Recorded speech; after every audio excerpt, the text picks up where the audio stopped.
Hello, everyone, and welcome to LaKesha and Friends. And my friend today is Rev Nicolle.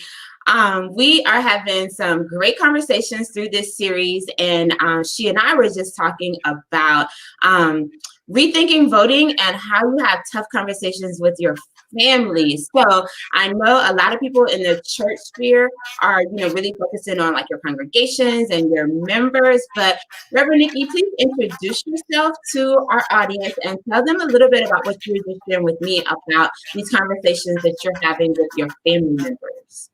Okay, so my name is Rev Nicolle Harris, or Reverend Nikki. I'm the pastor of Door Ye Memorial AME Zion Church in Schenectady, New York. Also from Asbury Park, New Jersey. That's my hometown. I do a lot of work both in New York and New Jersey. And so, the conversations that I've been having with family, especially my younger cousins. So I'm from a small town where everybody lived within walking distance, grew up within walking distance. And so a lot of my family still lives within this small community. And my older relatives, my aunties, my uncles, they're all voting. Right. My cousins that are younger than me, so not my first cousins, but their children who are now voting age. It's talking to them about voting that seems to be the hardest, because I never questioned whether or not voting was important. I think when I was in school, we were still watching the Eyes on the Prize films. And, we knew that folks had fought for our right to vote. And so because people had been sprayed with hoses and we saw people getting bit with dogs, we're like, whoa, I'm definitely going to vote. These people went through all that. I think that my younger cousins aren't necessarily familiar with the struggle. Right. And so they're like, well, I don't see the point of voting. It's all too complicated for me, that, this and other. So I really have to spend a lot of time talking to them about the importance of voting, educating them on the process, all of it. You have to explain what is the electoral college. Like, they want to know those kind of things, which they should know those things. They should educate themselves. But at the end of the day, don't get so confused that you don't show up at the polls. That's what I'm like, all right. You got all these questions. All right. Still show up. Okay, to vote. So I think they're starting to get it. They're understanding the importance. They just have a lot of questions. And I think like that's been my issue, because I hear a lot of people almost like trying to guilt people into voting. Like, well, your ancestors, fought and died for you to have the right to vote. And unfortunately, with like this younger generation, that just really doesn't move the needle for them, because they're like, yeah, I get that, but like, what's the purpose of voting? Especially when they don't see or make a direct connection to how it affects their day-to-day lives. So it's like, yeah, I get that y'all do this voting thing, but like you said, like, but what happens when I go vote? Or who am I voting for? What am I voting for? And too often we dismiss those questions without taking the time to have those conversations. Mm-hmm. And that's, well, we're not going to talk about that today, but that doesn't go just for voting, but that also goes for their faith. It's not just because your grandmama went to church, so you're going to go to church. Like, no, why am I doing this again? And so that's, they have those questions, and they're valid questions. We got to stop acting like they're not valid questions. Right. Because they are. And if you can't answer them, try to find the answers with them, so that you're educating yourself and them at the same time, because they know when you're BSing. So it's like, I don't actually know that. And so let's look for the answer to that. So yeah, I agree. It doesn't work just to say, well, you should do it to do it. Besides, I thought about it. This is a conversation I did have with Ray. My cousin's name is Raekwon. And he was saying, like, the whole thing was very complicated for him with the voting. And then we got into the discussion of the president. Mm-hmm. And he was saying, like, how, there's certain things that he agrees with the president on, certain things he disagrees on, And I thought about it. I said, how many presidents have you lived through? Right. And so then we started discussing the presidents that he had. So he had President Obama, he had, he had Clinton, and I said, okay, now let's talk about the presidents I've gone through. So we went over the presidents I went through. I said, I think I've lived through more Republican presidents than you have. Right. I said, but I've never made the distinction between Republican and Democrat until I got older. Yeah. And when I was younger, I didn't know that, you know, Ronald Reagan was a Republican. I, you know, seemed That's like a decent, true. you know, Yeah. I didn't know that. And when I got older, I started to understand the kind of the positions of the parties and the things that they talked about. But I never had a disdain for a Republican president and say, well, he's a Republican, I don't like him. And that's really not even the reason I don't I don't like the president now. Like, you know, I'm just saying it outright. I just, you know, I said That person. right. Okay, but I mean, I'm just saying, you know, try to be, but I said I've lived through Republican and Democratic presidents. I said, but I've never seen a president in either party do some of the things that are being done now. So I explained to him, I said, President Obama, fact, he deported more people than Donald Trump. I don't know if Donald Trump has exceeded that number at this point, but President Obama also, under his administration, a lot of people got deported, but he did it without vilifying people. Right. He did it without saying these people are rapists and gangsters and da da da da da. I said, so I'm seeing the divide in our country right now going, this person can't lead without vilifying groups of people. Right. You know what I'm saying? So President Obama also upheld the immigration laws or whatever, but did it without vilifying people. Yeah. And that's not a Democratic or Republican thing. That's a character thing. Right. And, you know what I'm saying? Yeah. So I'm like, because he was like, I don't know, Democrat, you know, Republican, da da da. I'm a Democrat. I'm a registered Democrat. I've run for office as a Democrat. So I'm like, it's not, I don't think it's about Democrat, Republican right now. It's just about decent human being, like, you know, yes, don't get on. And I think that that's a great point, because I think politics has become so polarized around party, when it's really not about party, but it's about looking at the character of the people. Because I think, like, there are bad characters in the Democratic Party and there are bad characters in the Republican Party, but too often, because, you know, of the president and his actions, we kind of attributed that to the whole party, because they don't say anything about it and they don't speak up about it. And instead of like looking at like, all right, who are the actual people that we're voting for and what are their actual positions, especially in local elections, because not all local candidates have like the same position as the national party. So I think like that's a great point to consider. And young people, like, for the past 4 years, like, this is the only thing they've seen. And so a lot of them think that like this is just what politics is. And it's like, nah, like, this is new for all of us. Right. That's true. And so with it being new for all of us, I think that we have to think of new ways to present it to those who are voting for the first time, because they're voting in a climate that really I've never seen in my lifetime. I've seen it on film. Right. You know, I never seen it in my lifetime. Yeah. And now we're looking around like, oh my goodness, like, what is going on? So you just mentioned that you've run for office before. Tell us a little bit about what that's like, because I know a lot of people who kind of think that running for office isn't something that they can do or something that's for them. What made you like jump out there and offer yourself, and what was the process like? Oh boy, the process of running for office. I talked about this once with one of our bishops who ran for public office before, and we both agreed, I love serving the people, but I can't stand campaigning. It's just so okay. I ran for the school board, Asbury Park Board of Education. I served as the vice president and the president of the school board, and I also was the Democratic chairperson for my district twice, I believe. So and I've lost an election once. Yes. So the whole process, you know, you go through getting your petitions done and things like that. So you have to have enough support from the community to be able to run.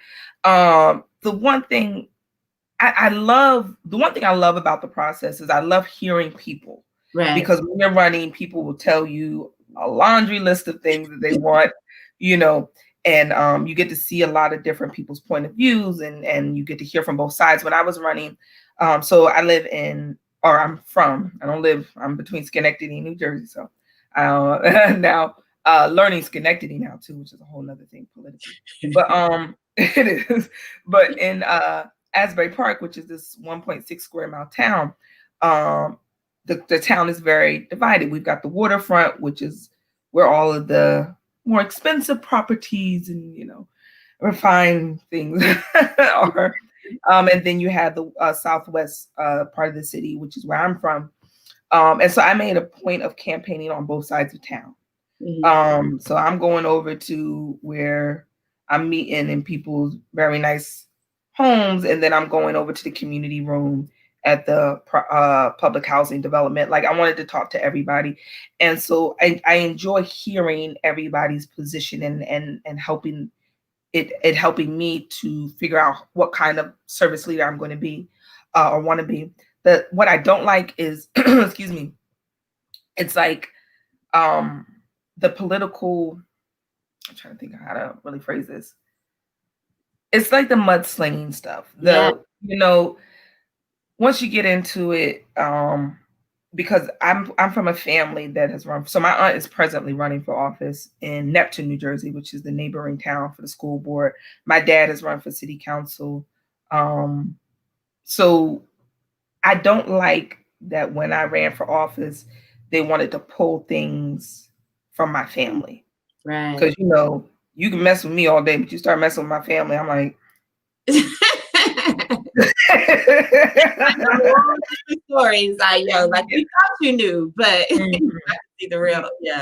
Yeah, so that's the part of it that I don't like, that inevitably you're putting yourself in the public this public space, and so then you are vulnerable to what's going to come fly at you from the mudslinging, which sometimes includes your family. And so that part I don't like at all.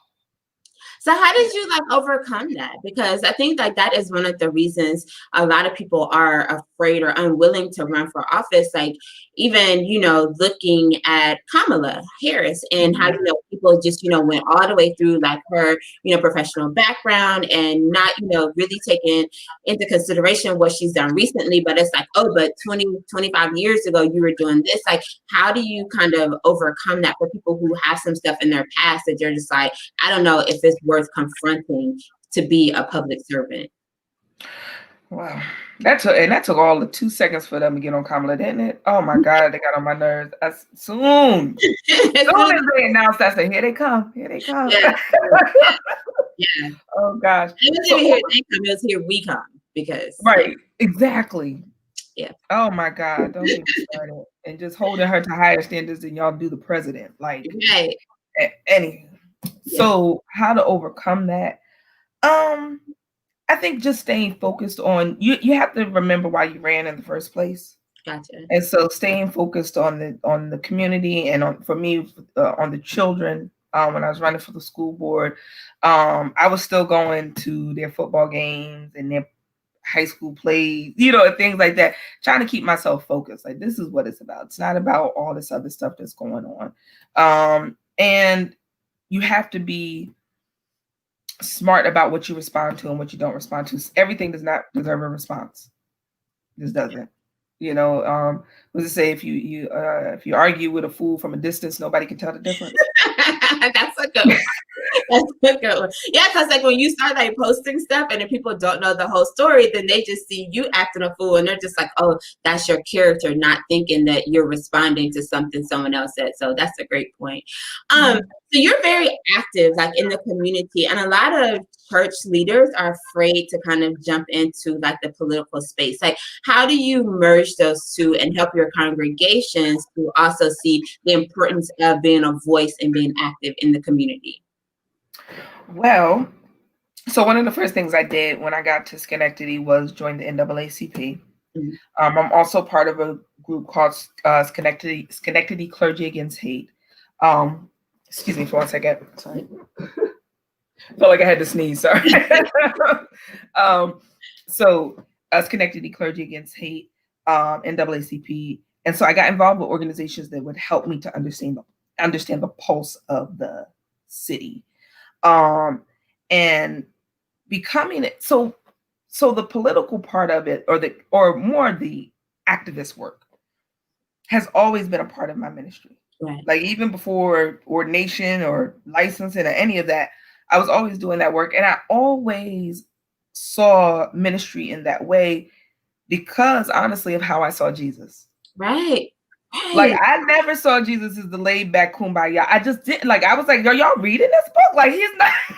That's not what it's doing. Like how like people don't make the connection. Like, are we reading like the same scriptures? Because Right.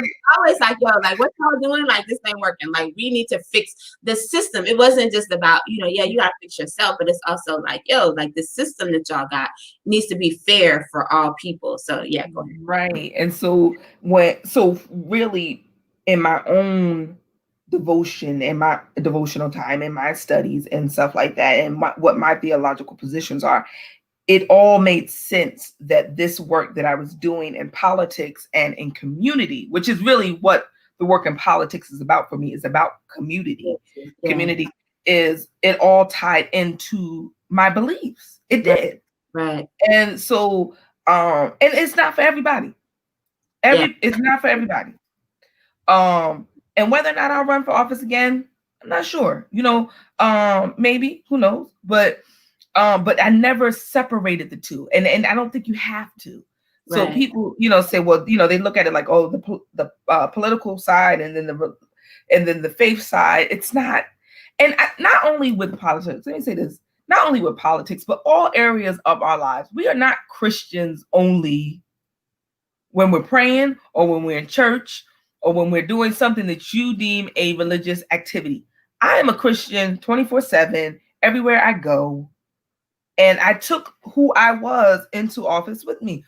And I'm sure it was confusing to people. Like when I was on the board, it was so funny because I would get looks sometimes. So we had a really large budget, millions of dollars that was to be spent on the education of these children. And they had asked us to make sometimes they ask you to make rush decisions that you don't have to make. Right. In executive board meetings and all that other stuff. And so I was sitting there one night, and it was a decision that they wanted us to make about a lot of money.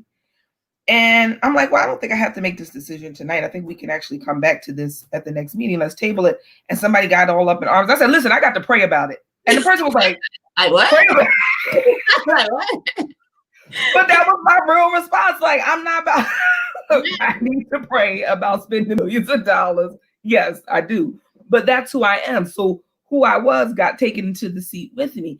It's not that you take off your hat of being a Christian to operate in your political, role. Like, I don't think anybody should do that. You are who you are. People try to throw the whole separation of church and state at you. That's a whole nother whatever. Right. But conveniently. Yeah. I hope I answered the question. I'm sorry. No, I think that was really good because I do feel like that's an issue that a lot of people have, is like trying to figure out like how do you almost like walk this fine line. And like you said, for me, like it's not a fine line. And I actually had someone say, like, well, one of your issues is like you expect like one of your issues is your political beliefs are influenced by your religious beliefs. And I'm like, yeah, but why shouldn't they? Because that's all of who I am. And I think that for, a lot of people in our church communities who are hesitant to get involved, because they're like, I don't want to get involved in politics because politics doesn't have a place in the church. And it's like, yeah, but if we're supposed to care for our communities, then the laws that are being made that are disenfranchising that same community, you have to have some type of voice in that. Otherwise, like, how do you care for the community? And I think people should be honest that, first of all, religion shaped politics. Right. Okay. Everything every structure, political structure, was shaped by the governance of the church. Right. You can go back to the Sanhedrin and all that stuff, and see that the same structure that they had in the church, whether it was in the Old Testament or the Roman Catholic Church, whatever, shaped politics. Okay.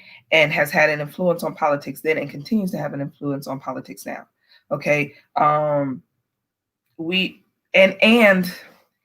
if someone with sound Christian doctrine Right. does not step up to speak, you will still have politics shaped by a distorted doctrine, which is how Donald Trump got into office. Yeah.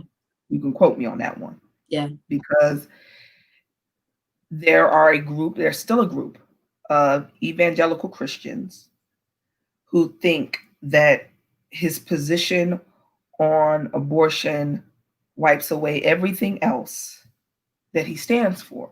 Right. That's so bizarre. And that is the church influencing politics. It always will. And for us to pretend like it doesn't is silly. And there are people who are going to vote for him because they think that he's holding up their Christian values. And that's crazy. Yeah. When you think about all that he stands for. Right. I'm so done with racism being covered up as patriotism and trying to hijack Christianity all at the same time. Yeah. So it's going to be in there one way or the other. You should want somebody with sound Christian doctrine standing up. Yeah. Well, you have a lot going on today, so I'm not going to keep this conversation was like so good. So if you have like any parting words to someone who's trying to have like these tough conversations with family members, with their church members, like what advice would you give them to try to convince more people to get out and vote in this election? Ooh, what advice? Okay, I would say be honest, stick with the facts. We had myself, Dr. LaKesha Gadet, and Minister Tion Willis. We were all, Minister Willis was the interim pastor of church in New Jersey. Of course, I pastor in New York, and Dr. Gadet is in North Carolina. We had a forum a while ago called Why Vote, where we had Representative Candy Diane Smith from North Carolina, Representative Bonnie Watson Coleman from New Jersey, and Councilwoman Marion Porterfield from Schenectady from New York. And they answered the questions we could not answer. Oh, nice. And so we took questions from family members and from members of our congregation, and we presented those questions to them. They did such an excellent job answering those questions that we actually had testimonies of people saying, I think it was one man, he was like 60 something years old, never voted, is voting. Wow. Because Representative Smith answered a question that he had about where his money was spent. Wow. And she I can't say it verbatim the way she said it, but it was just masterful the way she broke it down. Like, listen, the government gonna spend your money whether you vote or not. That's a good point. And so she broke it down, and this man was like, how do I register to vote? But I think it was good for us to have them there because we had a group that could answer the questions we can't answer. Don't lie to people. If you can't answer it, there are enough resources out there where you can get those answers for them. Yeah. Get them the answers they're looking for and stick to the facts. And I think if people see it, if they start to understand it for themselves, they'll vote. Yeah. Well, thank you again so much. Like, this has been so informative, and just learning more about your journey has been very informative. And hopefully we'll get to have like more of these conversations, because I think that we need to create a culture of voting. And instead of just focusing on this election, which is very important, even after this, we need to continue these dialogues, because one of the issues is that a lot of times we only focus on voting right before the election instead of doing like the educational work consistently and making voting and civic engagement a part of our ministry. So hopefully we'll get to chat some more. So thank you so much, Reverend Nikki. Thank you. All right, and thank you guys for listening. If you have any questions, feel free to like tag her, because she is a wealth of knowledge and information. And if she doesn't know it, I'm sure she will point you in the right direction. Oh, yes.